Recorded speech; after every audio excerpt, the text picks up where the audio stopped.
Is DevOps dead? DevOps has been one of the most significant changes in the IT industry in recent years.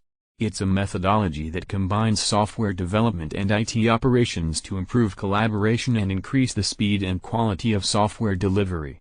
But some people are asking, is DevOps dead? Some people say that DevOps is dead. What do you think about that? I don't think DevOps is dead. In fact, I think it's more relevant than ever. DevOps is not just about tools and automation. It's a mindset that emphasizes collaboration, communication, and continuous improvement. And these are still critical factors for success in any software development project.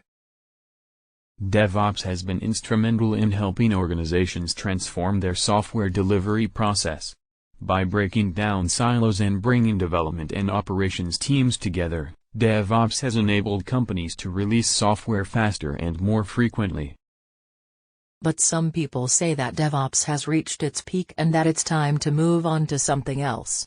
What do you think about that? I think it's true that DevOps has become mainstream, and many organizations have adopted it. But that doesn't mean it's dead. DevOps is not a one-time implementation that you can just check off your list. It's an ongoing journey of continuous improvement.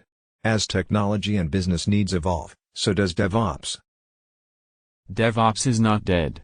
It's a methodology that has proven its value in improving software delivery and will continue to be relevant in the years to come. Thank you for watching. Do not forget to subscribe, comment and like.